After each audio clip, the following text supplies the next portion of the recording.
Sarah, is Director Mulvaney firmly in charge of the Consumer Financial Protection Agency today, or is there still a back and forth between him and Leandra English on who's actually the boss? Director Mulvaney has taken charge of that agency, and he has the full cooperation of the staff, and appeared there this morning, and things went very well on his first day over at CFPB. How did he handle that power struggle when he arrived there? I think that the legal outline shows very clearly who is in charge of that agency, and both he and the White House, as well as the general counsel for CFPB, who was appointed by Condrey, said that he has the legal standing to be there and serve as the director, and we all agree with that, and again, feel very confident in moving forward. Cecilia? Why not just fire Leandra English? Look, she's still the deputy director and has a legal standing in that capacity, but not as the director. And do you believe, does this White House agree with Mick Mulvaney when he called this agency a joke? Look, we think that a lot of the past practices under the previous director and under the previous administration were used more to advance political ambitions and not about protecting American consumers, which is what that's supposed to be. And our goal is to make sure we get back to that. Matthew. Thanks, Sarah. Does the president still accept the authenticity of the Access Hollywood tape that he apologized for during the campaign? Look, the president addressed this. This was litigated and certainly answered during the election by the overwhelming support for the president and the fact that he's sitting here in the Oval Office today. He's made his position on that clear at that time, as have the American people in his support of him. So John he Decker. apologized for it, which would seem to acknowledge its authenticity, and that position hasn't changed? No, like I just said, the president hasn't changed his position. I think, if anything, that the president questions, it's the media's reporting on that accuracy. John? Thanks a lot, Sarah. Just two questions on the CFPB. The first one has to do with whether or not you would like the courts to clear up any confusion as to who is in control of the CFPB. Of course, the lawsuit has been filed. We'd like that case to be, a ruling on that case to be decided very quickly. Look, of course we're aware that a lawsuit's been filed, but we're also aware that the law is extremely clear and that Director Mulvaney is the acting director here, as has been outlined by the counsel's office, by the Department of Justice, and as I said before, CFPB's own general counsel, which was appointed by Condrey. So I think that everybody is in full agreement that he's the director of this office. Trey? Sorry, John. Let me just jump around. How do you envision the agency operating under Director Mulvaney? Much better than it has in the past. What are the functions of the agency? Like I said, we're not going to put political ambitions as the #1 priority. We're going to make sure that the consumers are actually being protected, which is what the agency was created for. Trey? Thanks, Sarah. On the Senate race in Alabama, does President Trump plan to campaign for Roy Moore? The president is not planning any trip to Alabama at this time, and frankly, his schedule doesn't permit him doing anything between now and Election Day. Over the weekend, the president weighed in about this race on Twitter. Does the president does he have plans to continue his campaign against the Democrat in Alabama, Doug Jones? Look, I'm not going to get into a back and forth from the podium. As you know, I've declined that opportunity many times. But I can tell you that the president obviously wants people who support his agenda, and certainly wants people that are looking to make America better, to improve our education system, to grow our economy, to continue to fight against ISIS, continue growing the economy. Those are the president's priorities, and he wants people in place that are going to help and support those priorities. Jonathan. Sarah, at the event that the president just did with the Navajo code talkers, he referred to Pocahontas being in the Senate. Why did he feel the need to say something that is offensive to many people while honoring the Navajo code talkers, these genuine American I think heroes? What most people find offensive is Senator Warren lying about her heritage to advance her career. Now, she said it was a racial slur. She said it was a racial slur. What is your response to that? I think that's a ridiculous response. Let me just follow up with that, because the president was speaking at an event to honor members of the greatest generation, people who fought in World War II who are in their 80s and 90s now. And the moment had many people online asking whether the president lacks decency. What's your response to that notion? Look, I think the president certainly finds an extreme amount of value and respect for these individuals, which is why he brought them and invited them to come to the White House and spent time with them, recognizing them and honoring them today. So I think he is constantly showing ways to honor those individuals, and he invited them here at the White House today to meet with them and to also remind everybody about what the historic role that they played many years ago. Kristen. Why is it appropriate for the president to use a racial slur in any context? I don't believe that it is appropriate for him to make a racial slur feel or as though anybody else. this is a racial slur, so why is it appropriate for him to use I think, that? like I said, I don't think that it is, and I don't think that was certainly not the president's intent.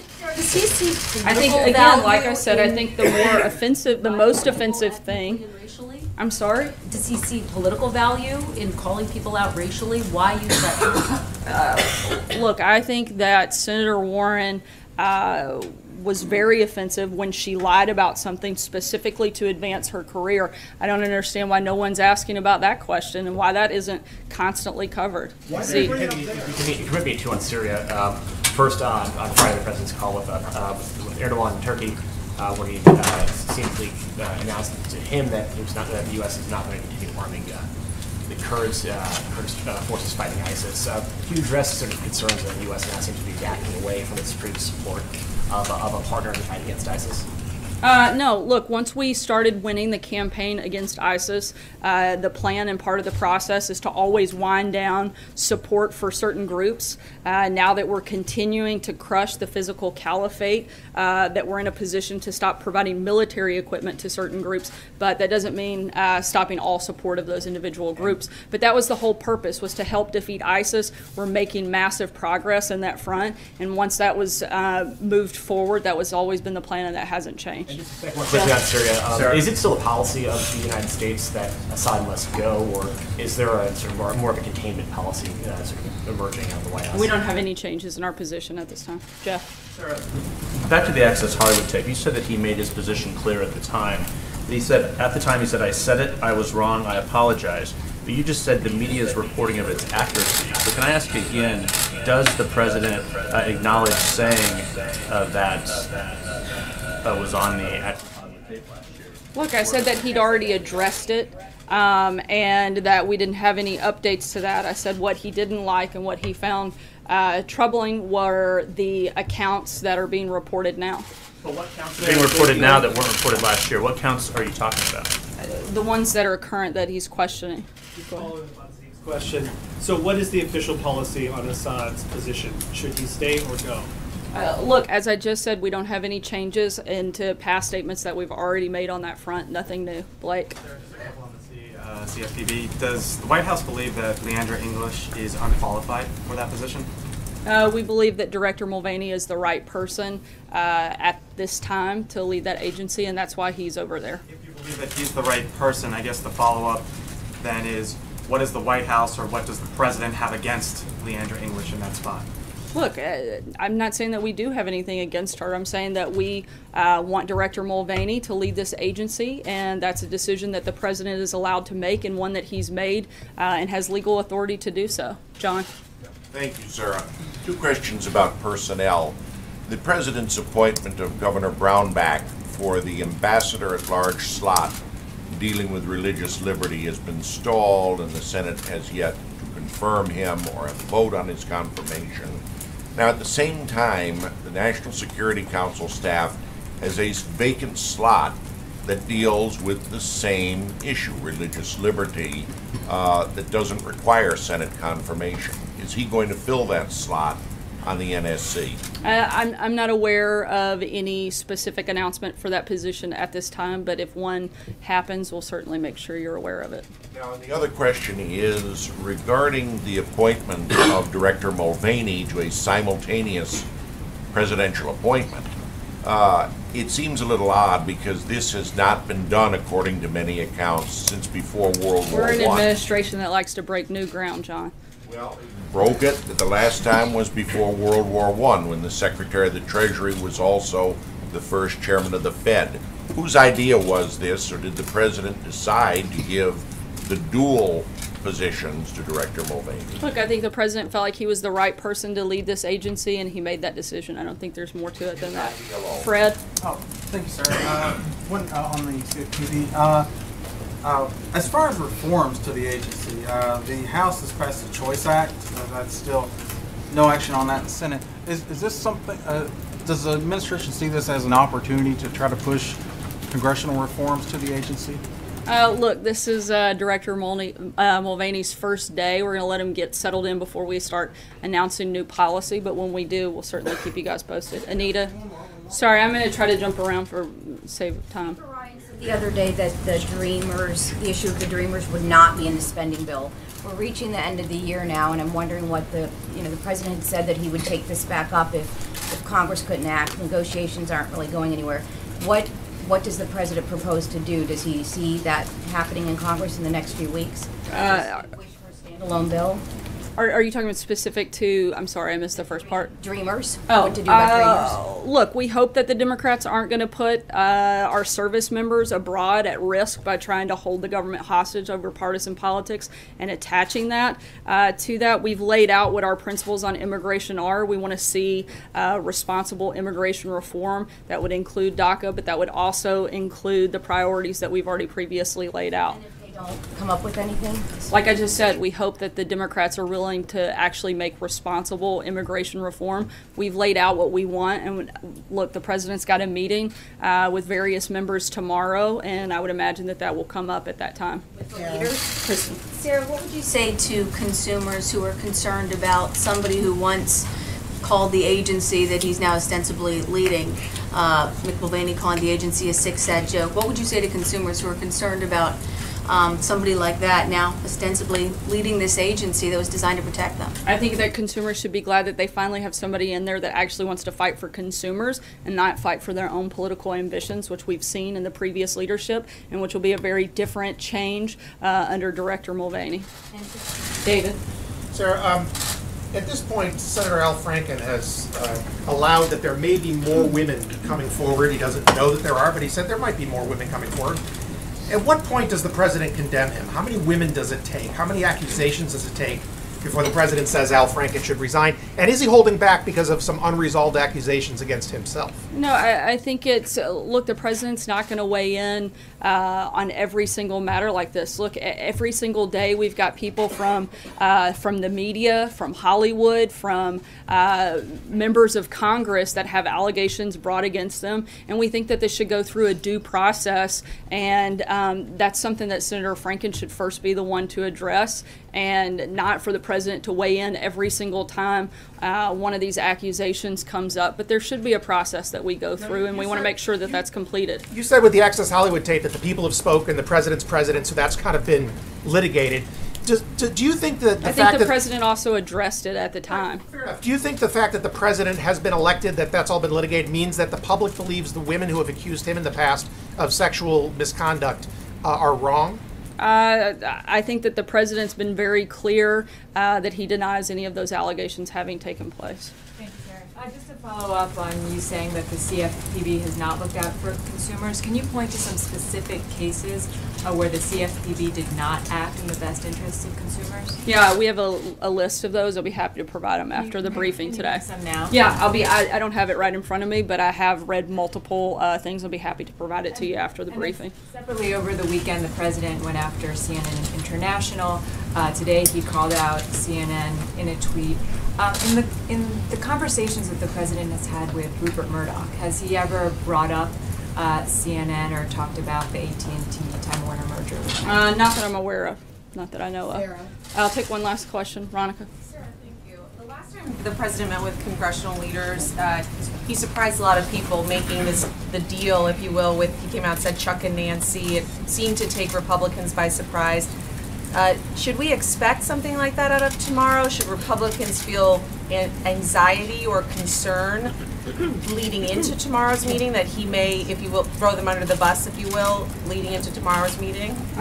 Look, I don't think the president threw anybody under the bus, but if the president, I'm not going to get ahead of that meeting, but if the president can make a deal and any of those Democrats would like to come on board and support tax reform, I think that's something we'd certainly welcome and be happy to celebrate with them after, as my guess is most of the Republican senators would also be excited about that as well. Thanks so much, guys. Have a good afternoon. Protocol office involved in this Native American. All right, folks, thank you very much for joining us and choosing us as your stream of choice. This was an awesome press briefing. You know, just getting back from the Thanksgiving break. And right now, they're going to push very hard for tax reform. That is going to happen soon. So hopefully we have that before the end of the year. So that way 2017 tax season will be a lot better for a lot of people. So that's the hope. So like I said, thank you very much for joining us. My name is Jen. I'm from Golden State Times. I'd like to thank all of the moderators that came out and tried to keep the chat clean and enjoyable for everyone. You guys do an awesome job. I hope that all of you folks had a great Thanksgiving. You know, we missed you guys. We were gone for like 3 days, 4 days. But now we're back and we're at full steam. We're going to be uploading a whole bunch of news videos. So if you are new to the community, we encourage you to subscribe to the channel. Click the notification bell. That way you get a heads up and when we go live. So make sure you guys do that if you're new. If you've been subscribed to us for a while, make sure you guys still subscribe because YouTube has been unsubscribing people and taking off the notification bells and stuff like that. So make sure that you guys are still subscribed and the notification bell is still on. If you're watching this after it's uploaded, make sure you check out our previous videos by clicking on the screen. They're interactive. Also, make sure you check out our website, goldenstatetimes.com. Again, that's goldenstatetimes.com, or you can click on the side. It's also interactive. It'll take you to our website. While you're over there, you guys can sign up to our newsletter called the GST Daily Briefing. You can also use the link in the description below the video for the sign up of our newsletter that is sent to you every other day, packed full of articles and news and videos, the president's daily schedule and stuff like that. So upcoming streams, all that good stuff, straight to your inbox. It's free, so you know you guys can sign up there. And also, if you guys would like to help out Golden State Times, stay on the air and continue operation during the times of demonetization that is done by YouTube, then you guys can help us by clicking the links in the description below. Thank you very much in advance for your contribution. So yeah, folks, thank you very much. If there's any more live streams, then we'll be uploading it soon, and or we'll be putting it up soon. But if not, we're going to be uploading a whole bunch of news videos, so stay tuned.